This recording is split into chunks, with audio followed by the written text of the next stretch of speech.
Okay, so as I promised, I will provide a topic content review of the course before the finals about all the content that we've learned this semester.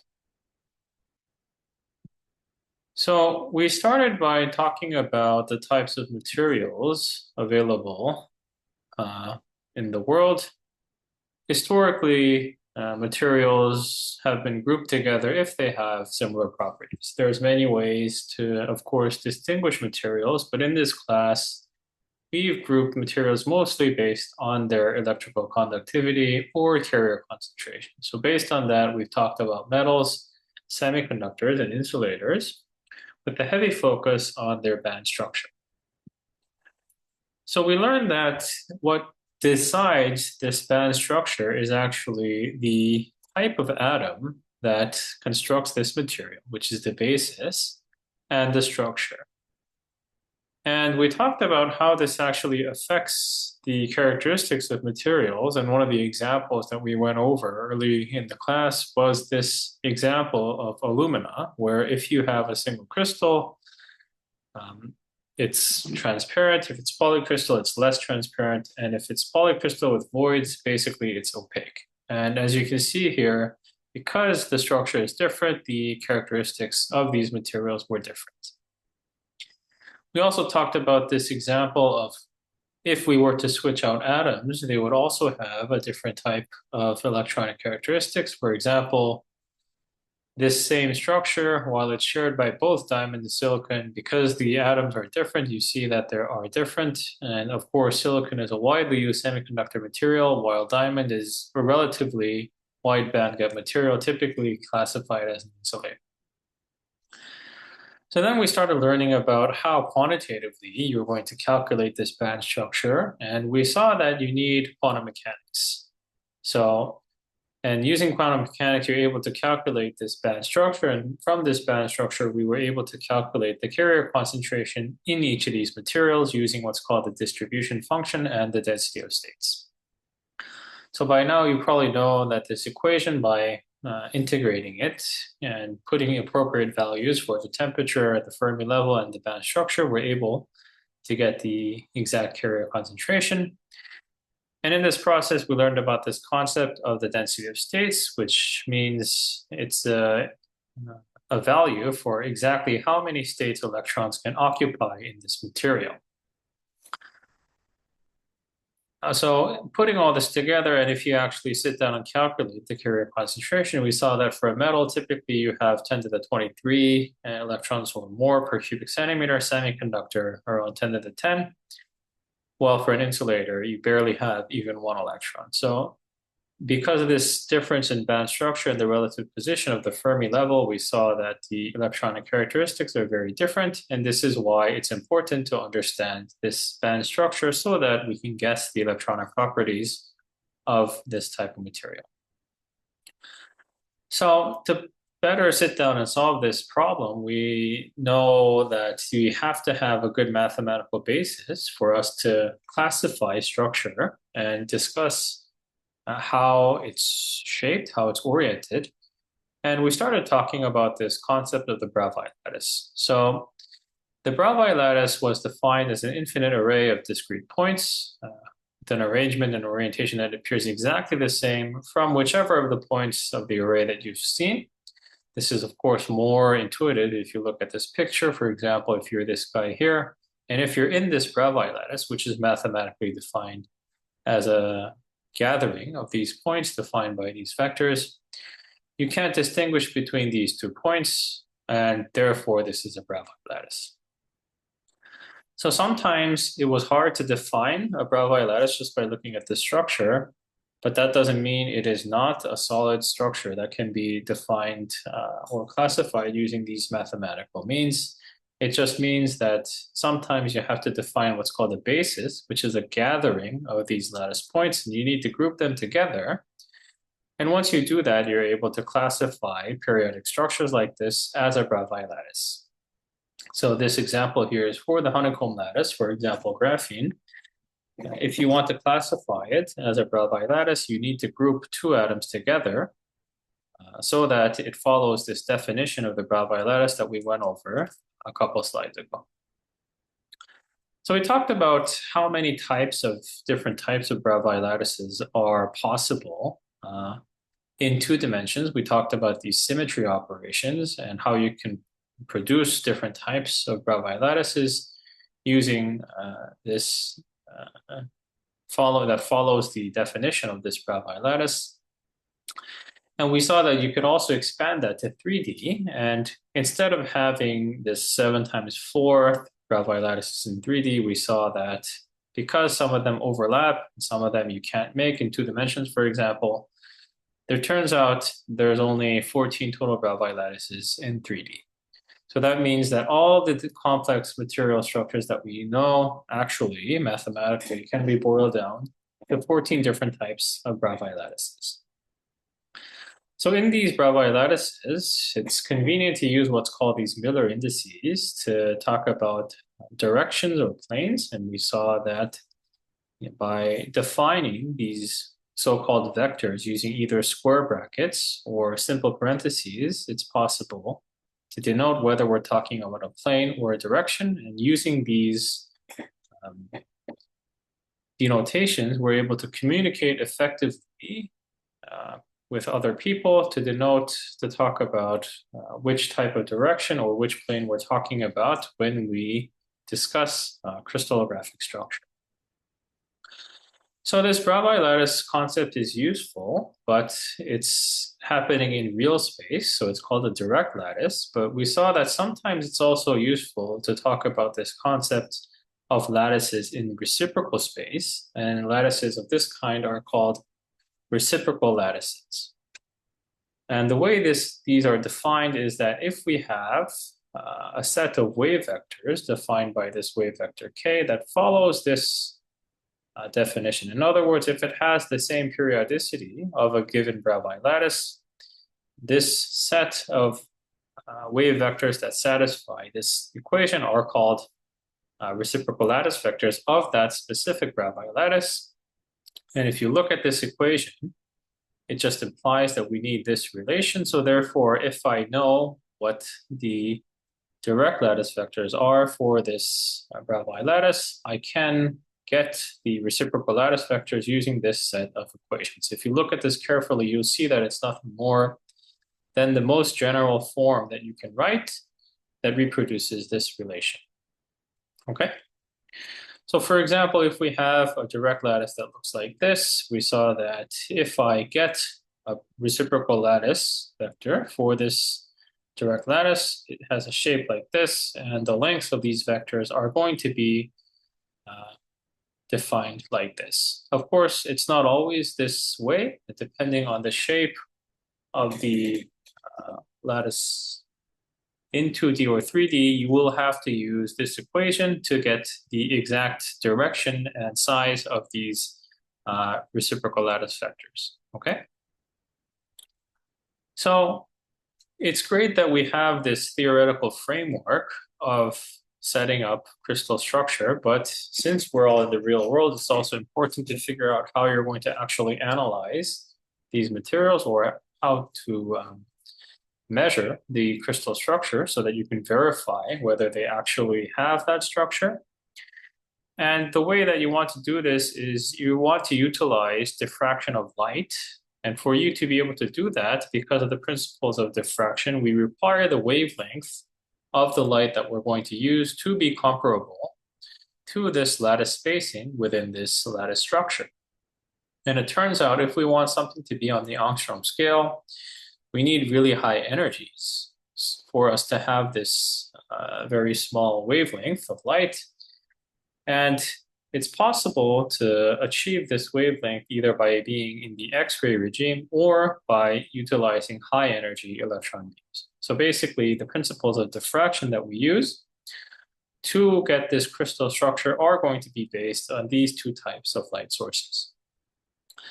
So the physical principle that we use to differentiate crystals that have different structure is this principle of Bragg's law. So it's named after the person who invented it, who formulated it. It's this fellow Bragg. And if you look at the principles, they're actually quite simple. It's just saying that if I have a beam that scatters off the first layer of atoms compared to a beam that scatters off the next layer of atoms, I'm going to have some path difference. And if this path difference is constructive, it will give me a peak in the detector. And this allows us to understand what this spacing is between the atomic layers, because this path difference is related to this atomic spacing through this relation d sine theta. So you can also do this in reciprocal space. We didn't go over this in too much detail in the semester, but just like we can study everything in real space, you can also take a transform of that into reciprocal space. And this is sometimes useful because you can apply this to perform certain analysis. And one such example is using this analysis of wave vectors, which are in reciprocal space, and constructing this Ewald sphere. Of course, you don't have to understand this in too much detail for the sake of this course, but if you ever see this terminology, Ewald construction, this is what it means. It's just performing this Bragg law analysis in reciprocal space. So don't be confused or startled when you see this in your research. So one strength of putting everything in this reciprocal space terminology is that it's possible to come up with this concept of a structure factor, because now let's assume that instead of just having these lattice points here, we also had additional points. In other words, imagine that you had a basis, and therefore I actually have more atoms here. Then remember, for diffraction, we're considering the path difference between this beam and this beam, for example. But we now also have to consider effects from this. Mathematically, this comes as considering additional terms from the vectors that are related here and here. So you see this vector d is spaced from the atomic point that we have here. And depending on its index, this point or this point, I have an I or a j. So the total effect of all these are going to be added in by this, just like we were evaluating this term. I'm now evaluating for all points that are not just the lattice points, but also the points for the basis vectors.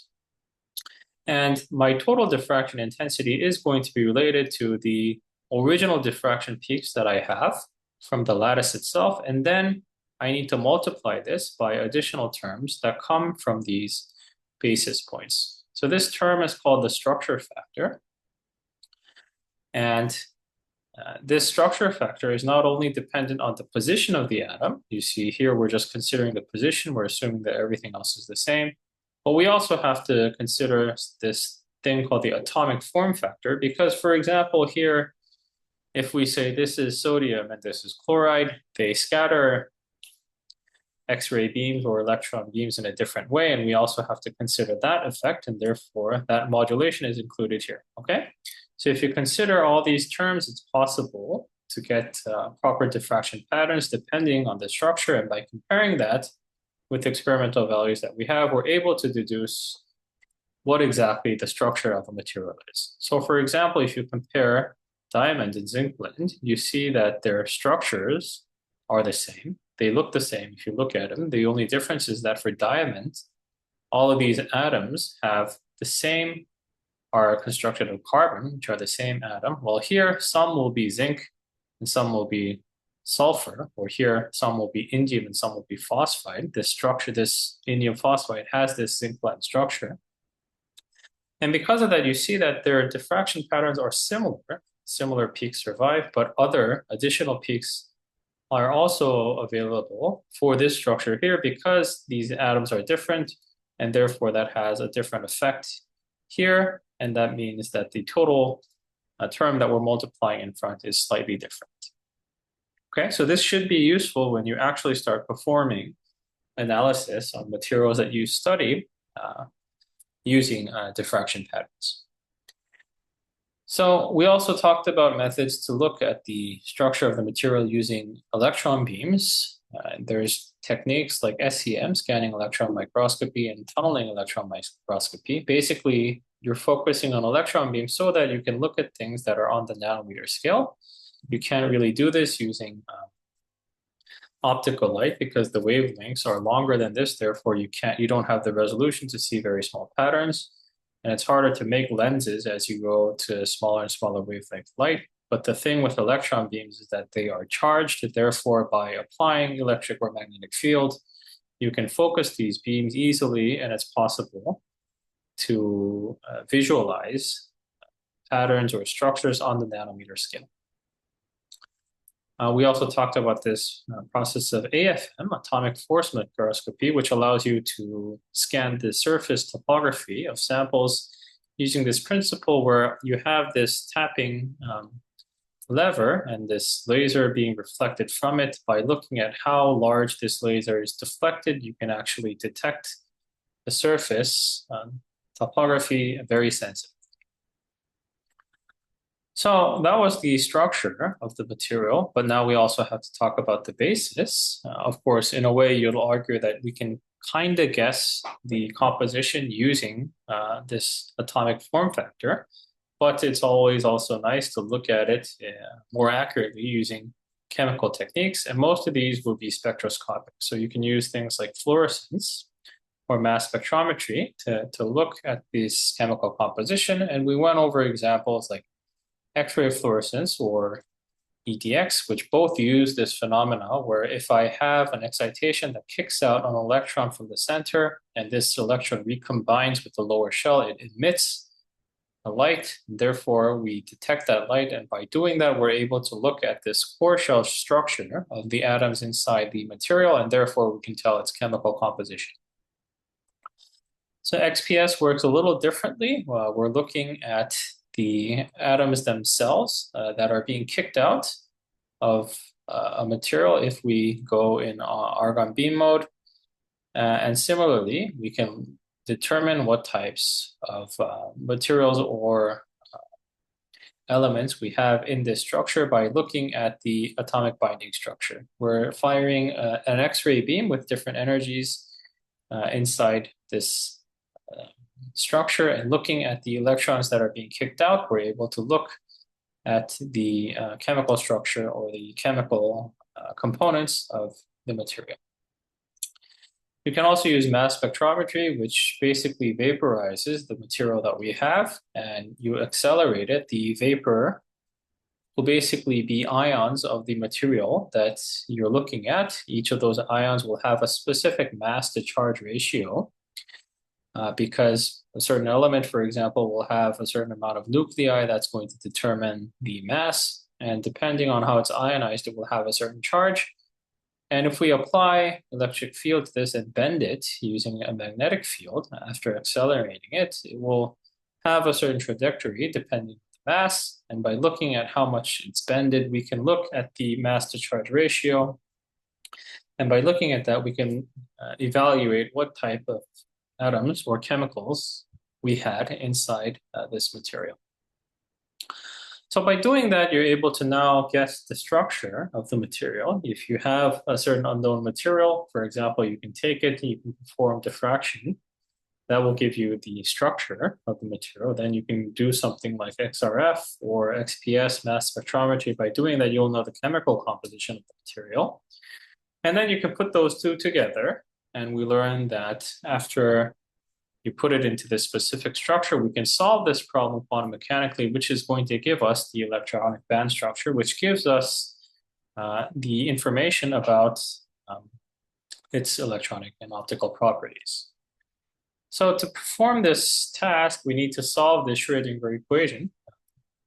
And typically, this is how the Schrödinger equation is written. Remember the concept of operators. If we have an operator acting on this state that describes the state of the system, if it's an eigenvalue, I should have this expression, and I get this eigenvalue E. And by looking at this eigenvalue E, this Hamiltonian operator, which is designed so that the eigenvalues are associated with the energy of the system. By evaluating this, I'm able to get the energy of the system. So this Hamiltonian operator can be broken up into two parts. There's a kinetic energy operator and there's a potential energy operator.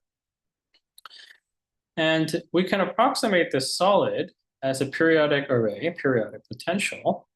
Obviously, this is why structure is important, because it's going to determine the spacing, and the chemical composition is important because it's going to determine how deep these profiles go, for example. And putting that together, solving it quantum mechanically, that's going to give us the electronic band structure of the material. So the problem is, though, that it's really difficult to solve this Schrödinger equation inside a periodic system. We went over this several times in class. It's not simple. It's even hard just to solve for a single atom that's not hydrogen. How do you solve it for a periodic system with so many atoms inside it, so many electrons inside it? Thankfully, we talked about this theorem developed by Bloch. He said that if I have a system that is periodic, that has a periodic structure, he said, it turns out that I don't have to solve for the eigenvalues in a trial and error way, just like we typically do. He said, the eigenfunctions of a system like this for this operator are defined like this. So this is what allows us to actually solve this complex problem.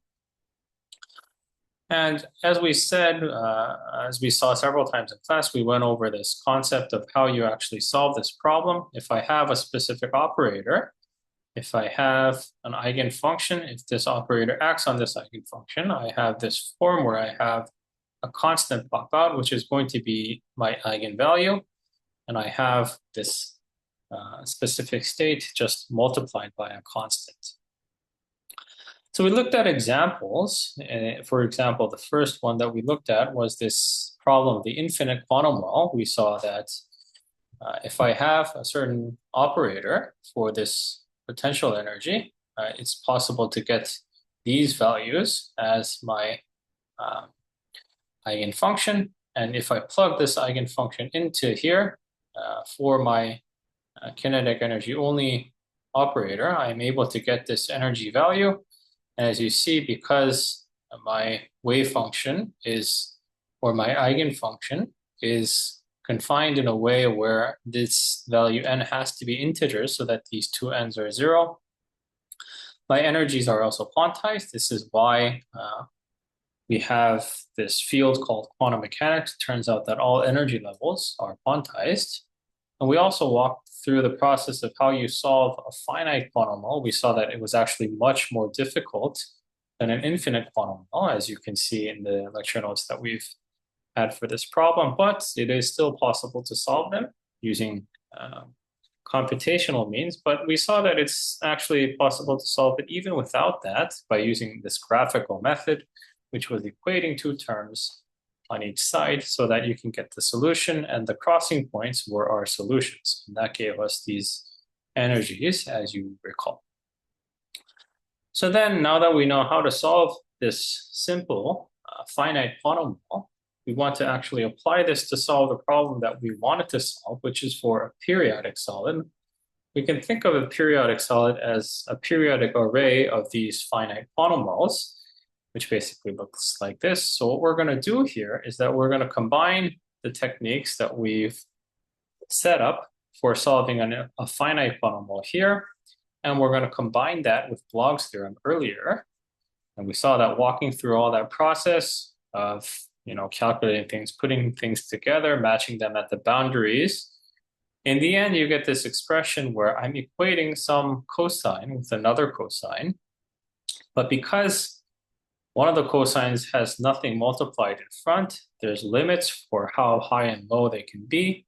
And therefore, anything in between here becomes a possible solution, but anything out here becomes an impossible solution. And that gives us these energy bands and band gaps that are consistent with this band structure picture that we have for modern materials.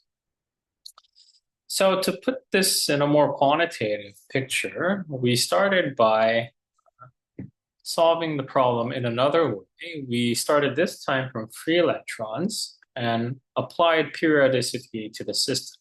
So for example, we saw that if you solve the quantum mechanical problem for a truly free electron, you get this expression where I have a quadratic form. But if I have this repeat forever and ever, remember the definition of a Bravais lattice was that I can't differentiate between where I am to where I am if I were transferred by a Bravais lattice vector. In K-space, the same thing happens for a reciprocal lattice vector. So therefore, if I have a free electron dispersion relation in a Bravais lattice, I shouldn't have something with a single curve. I should have this infinitely repeating curve that repeats every reciprocal lattice vector. And once I start doing this, instead of having to evaluate this entire scope, because these curves are folded back into this small region here, we saw that you can define something called this Brillouin zone. You see here that the expressions are slightly different. I don't have to look at all this entire picture. I just need to look at this small region. And this was useful because that meant in 3D, in much more complicated systems, I don't have to look everywhere. I can just look in between here. And by doing that, I can guess the entire electronic band structure of my material.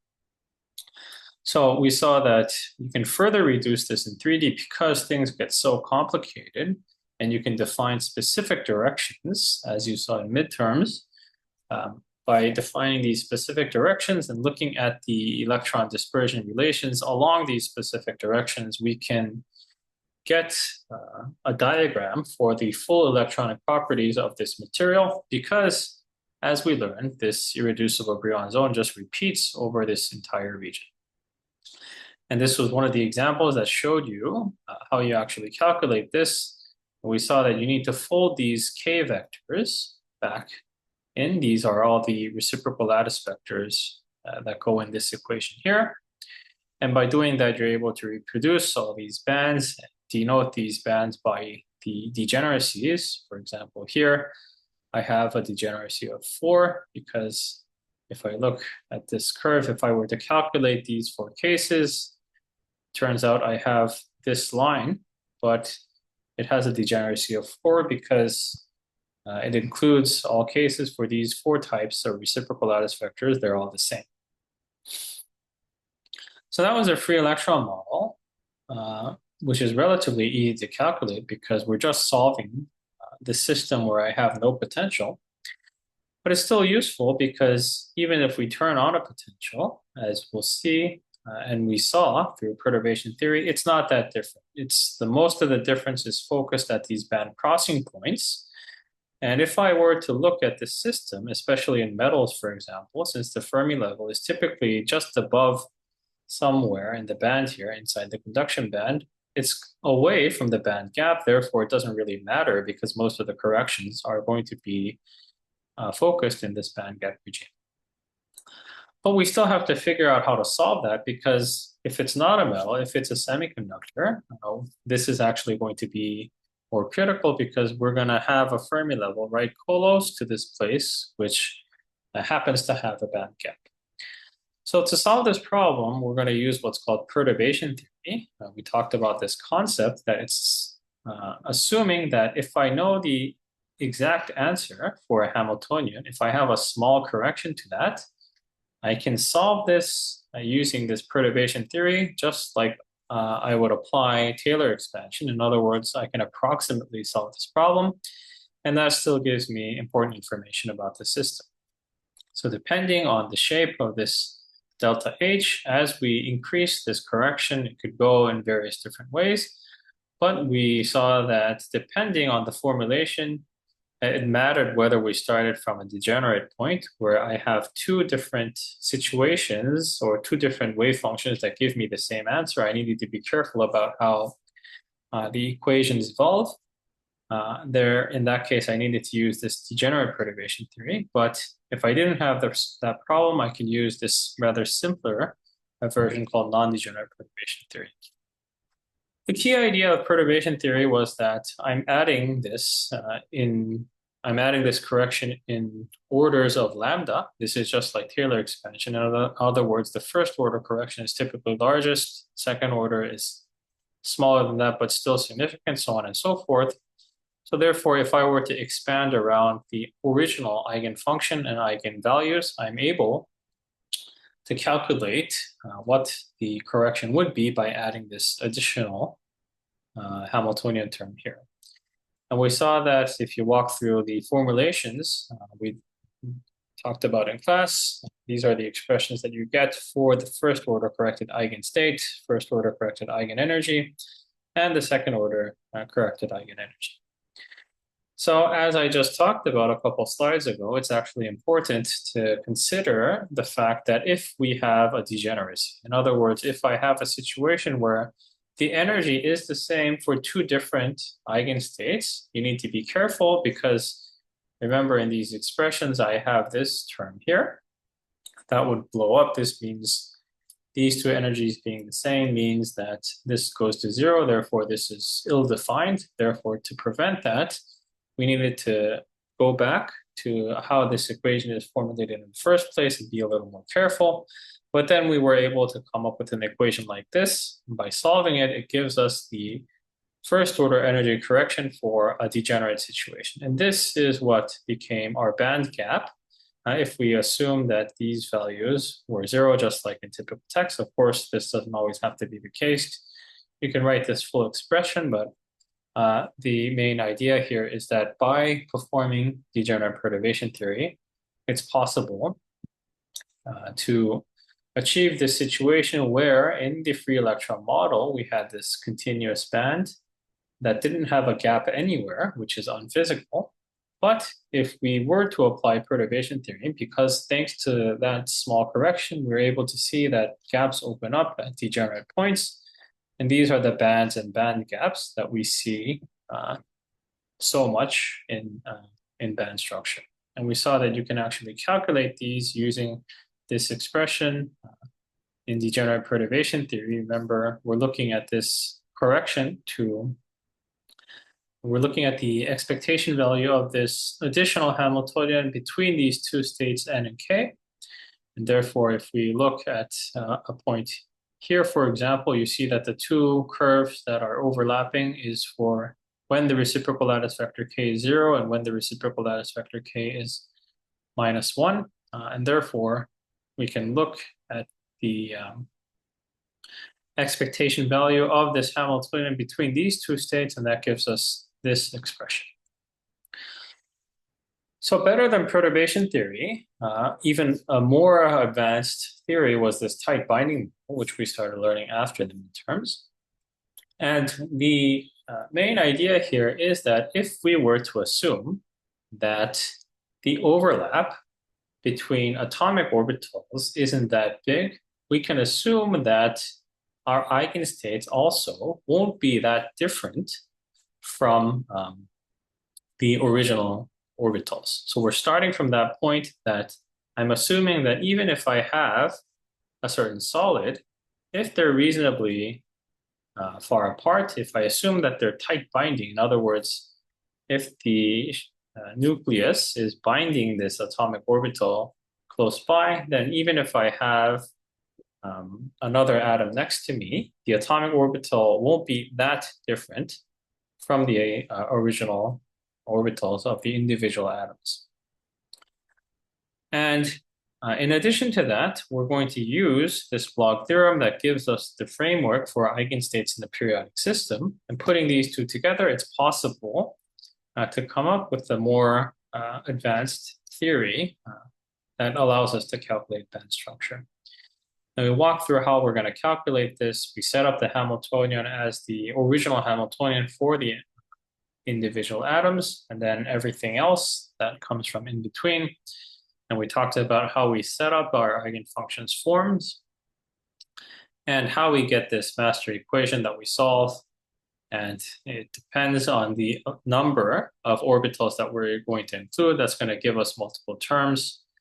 And that means that we needed to solve this matrix so that I have this determinant to be 0 for us to have a non-trivial solution. Because if this is not 0, I can just get an inverse matrix, and that would mean that all these terms would be 0. That means that this entire thing just would be 0, which is a solution because it means 0 is equal to 0, but it's meaningless.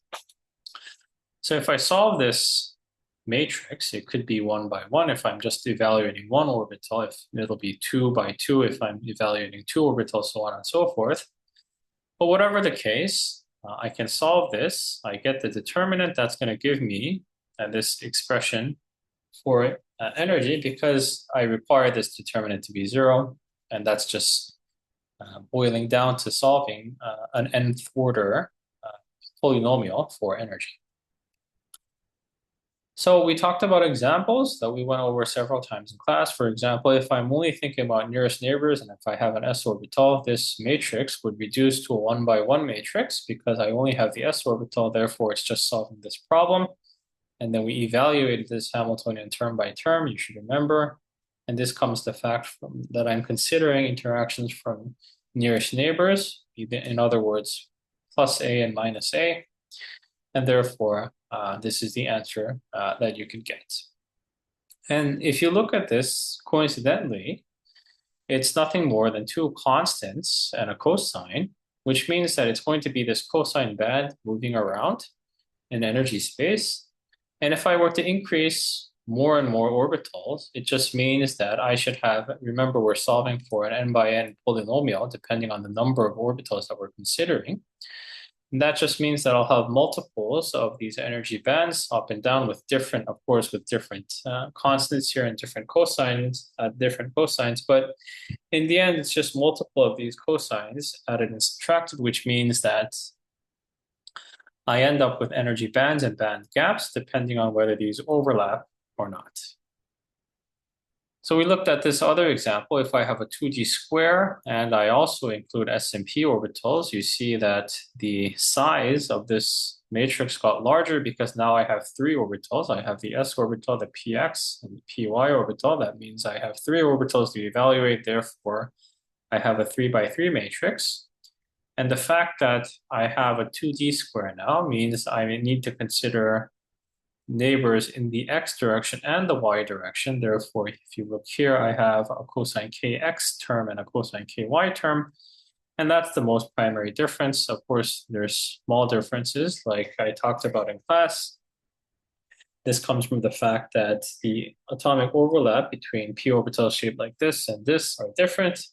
And that's because that's why these values are different. But in the end, the shape boils down to something that looks quite similar to what we talked about here. And in the end, we just have constants and we have a cosine and a sine here, and therefore these are just bands that will either overlap or not, depending on the relative size of these constants. We also talked about this situation where even if it's not a simple Bravais lattice, if I have this complex structure where I need to consider a basis, we do the same thing. The only difference now is that I need to consider the fact that I have an additional atomic point here, my basis point. And that means even if I'm considering just one orbital into the nearest neighbors, I still have these two terms because I need to solve for both contributions from this atom and this atom. And we talked about how that would change the shape of this Hamiltonian, and we discussed the band structure of graphene that would derive from it. But the takeaway here is that in reality, a 3D structure will be a combination of these. We're going to be considering multiple orbitals. We'll be in 3D, obviously. Therefore, I need to have considerations for the x, y, and z directions, and we might have bases, but that just means the size of this matrix, the shape, things that we need to solve will increase. But in the end, the framework will follow this rule where I'm just adding terms inside this matrix so that I can solve it properly to get these energies. One problem with the tight binding model was that in this potential, it's only considering potential terms from the nuclei. In other words, we're only considering the positive charge and the potential that's generated by that positive charge. But if you think about this energy, this Hamiltonian, if I'm trying to solve the energies for an electron, it should also be affected by electric fields that's generated from other electrons around it. The problem is that if I start including the potential from electrons here, that's also going to affect the wave function, that's also now going to affect the potential because the shape of the wave function is going to determine the distribution of electrons. And to solve this problem, we needed to do what's called self-consistent, which means that you're going to guess the potential, solve it, and then see how far off we were. If they're the same, or if they're very close, it means our initial guess was right. That means we likely have the correct answer. And this approach was called the self-consistent approach. And we talked about more advanced methods that implicate that self-consistent approach, like the augmented plane wave method, so on and so forth. And those are the actual methods used to calculate band structure in scientific articles that are being published today, okay? But the framework is that you're using tight binding model. I'm figuring out a way to get this potential self-consistently. The model will be different depending on which method I use, but in the end, we're trying to include everything in that potential so that I can get a more accurate band structure, because then that allows me to understand the materials that we're looking at in more detail. So we went through all these processes to learn how to calculate this band structure. And then we also discussed why it's important to understand this band structure. We talked about how this band structure actually affects the conductivity or mobility of the system. We talked about concepts like the conduction band and valence band edge and how they're utilized in different types of devices. So one of the things that we talked about that is important in semiconductor physics is this electron mobility, and we talked about its definition. In other words, it's the response to electric field to the accumulated velocity of an electron. If you look at this, it's a metric for if I were to apply a certain amount of electric field, how fast would my electron go? Therefore, this term mobility is pretty straightforward. We talked about how it's defined. We went over in class that if you put this electron, assume it's like a classical particle, and solve this equations of motion, you see that this the speed is determined by this term here. And by connecting this with the mobility, we saw that this metric of mobility was related to two terms, this scattering time of the material and this mass. So the effective mass was something more important because that's related to the band structure, because this tau term was related to how often my electrons scatter, and that was more related to what types of defects do we have, how many do we have, so on and so forth. Is it single crystal or not? But this effective mass is something that's determined by the band structure. And this is a dressed state, which means that it's not the actual mass of the electron. The actual mass is a constant in whatever material that you measure. For example, if you were to measure the mass of an electron in silicon or measure the mass of an electron in germanium, they're the same, but the effective masses are different because the effective mass is a term that describes the behavior of electrons as if the electron has this mass when we apply an electric field to it. It's not the actual mass. So we talked about where this concept comes from. We saw that if we were to write down the differential energy in the classical particle way or the wave method, we saw that you can equate these two equations.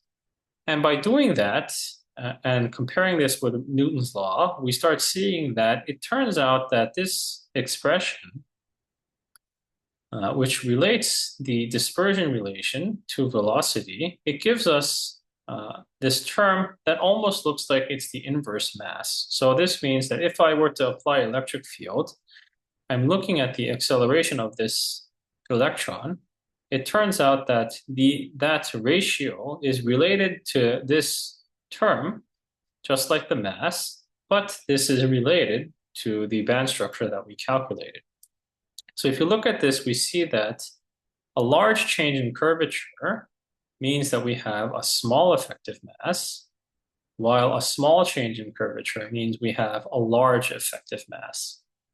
So this was important because if we compare materials like silicon and gallium arsenide, they have different effective masses, different band structures, and that implies they would have different mobilities based on this equation. And this was important because if I have a specific application where I want to have rapid response, higher mobility, it's better for me to use gallium arsenide, of course, assuming that I don't have issues with price, for me to have a higher mobility material so that I can have a higher performance device.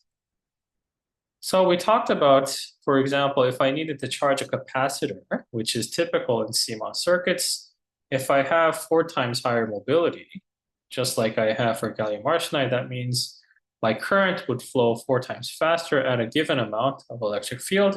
That means I would be able to charge something faster. That means my operation speed would be faster. So we talked about this example of CMOS where I'm trying to charge this part here so that I can turn this circuit on. If I have higher mobility semiconductor here, the current would increase. Therefore, I can charge this Q faster. That means my operation would be faster. We talked about this concept of clock speed, which implies how long does it take for me to charge this capacitor, the next step, so that I can perform a calculation. And we saw that for typical values that we use for silicon, this speed is on the order of hundreds of picoseconds, which means that we have a gigahertz processor. But if I wanted something faster than that, one of the steps would be to use a higher mobility material like gallium arsenide. Okay.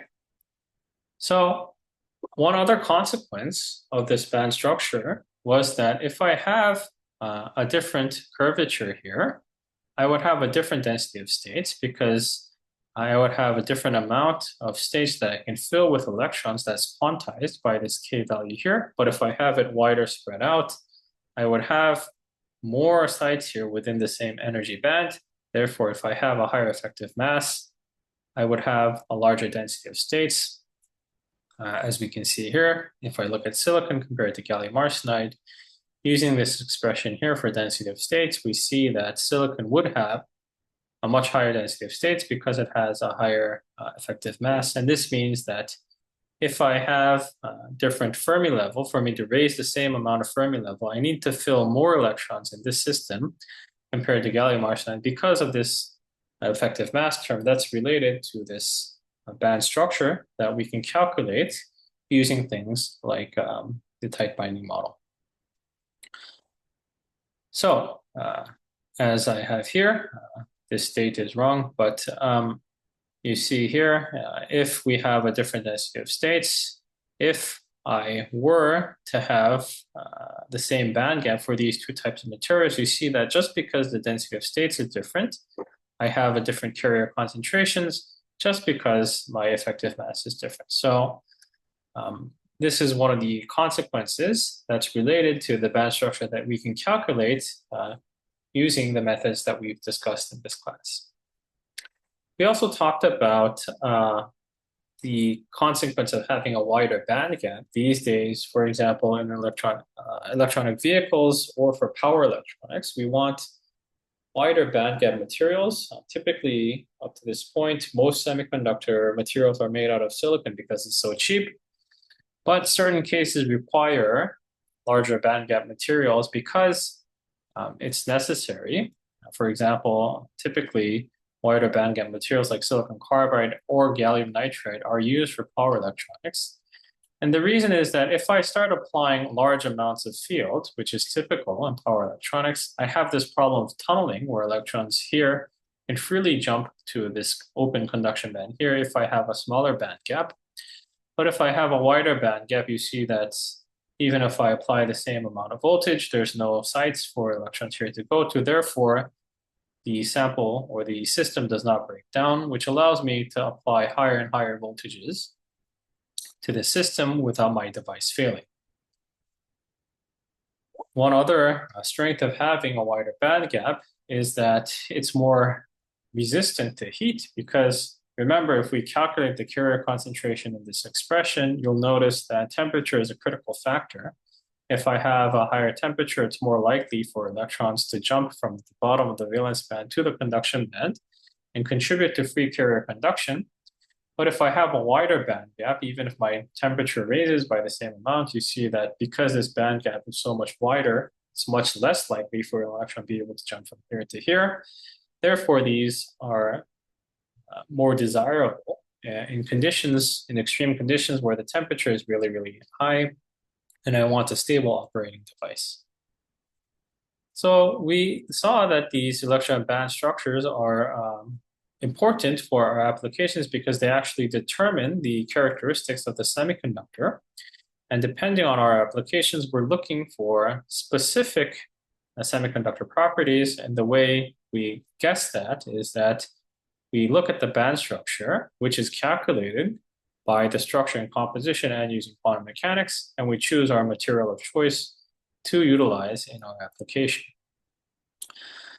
And up to this point, we've talked a lot about semiconductors, and near the end of the lecture, I started talking about why this is so important and prevalent in modern technology.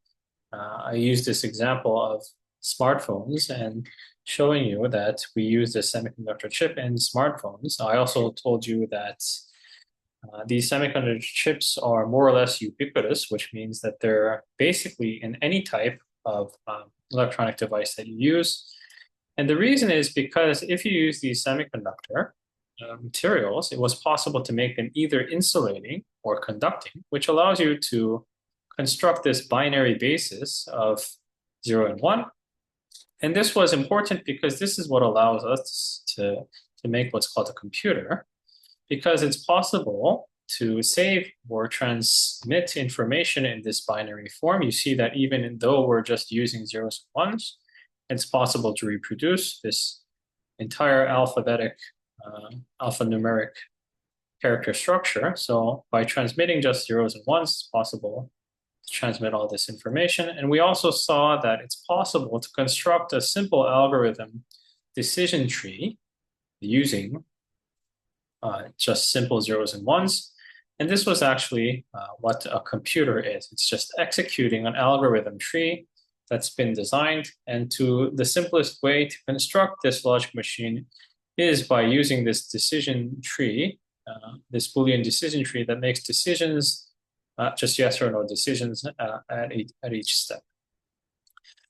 So we talked about the mathematical concept of these Boolean logic gates. By combining these, we get a specific type of input and output structure that allows us to construct these logic machines according to our will.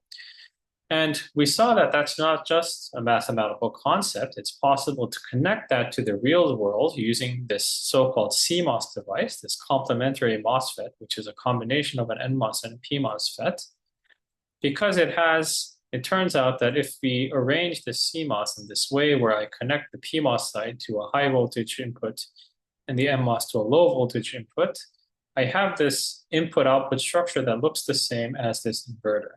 And that means by combining different types of CMOS structures, I can construct all these logic gates. And that means I can perform whatever execution by properly designing a CMOS circuit. So if I want something like this to happen, I design a logic or algorithm tree in Boolean logic structure that looks like this. Then looking at this, I transform this to CMOS, and this CMOS requires semiconductors. So therefore, any type of function that you execute using an electron device actually means that I'm using a semiconductor chip that allows me to realize this conceptual logic tree structure into actual hardware.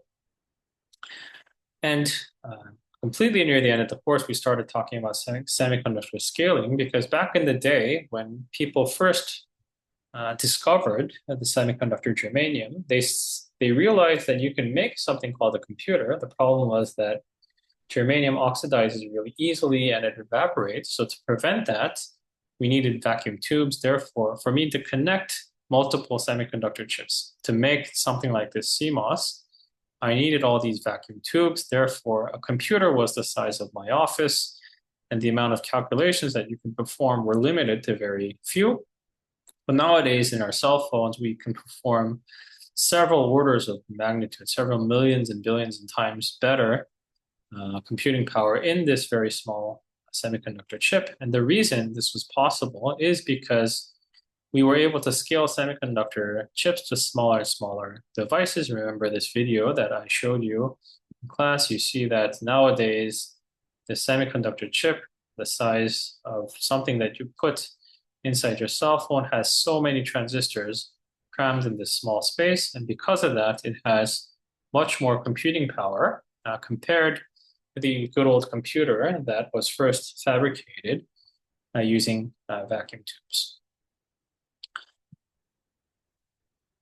And to perform this, to actually make that a reality, to put so many transistors on a small place, that means that we needed extreme ways to develop or deposit different types of materials in these extreme structures that are necessary to make these CMOS structures so close together.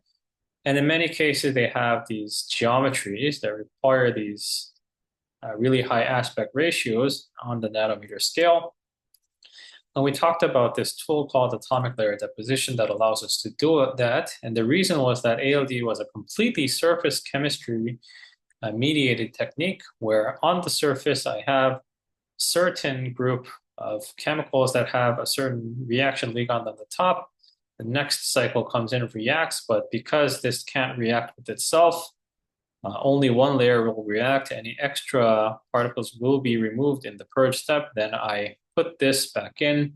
This other material now can react with this. And by repeating this process over and over again, I can coat just the surface of a material in a step-by-step fashion, which allows me to deposit really nice conformal thin films, even on these really extreme structures. So it's a critical technology that's required for the modern semiconductor business.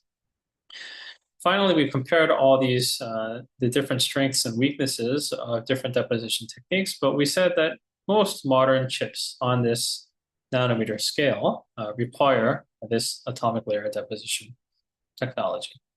So throughout this class, we talked about semiconductors in general, why they're important. That was focused more near the end, how they're ubiquitous in different types of devices, what types of deposition tools are necessary to make that a reality. And then we went the other way, talking about how we understand the characteristics of these materials necessary for these semiconductor devices. We saw that quantum mechanics was critical. To solve that quantum mechanical problem, we needed to set up a framework like tight binding model, block theorem, perturbation theory. In that process, we needed to know the structure and the composition of the material because those would affect the terms that go inside our Hamiltonian.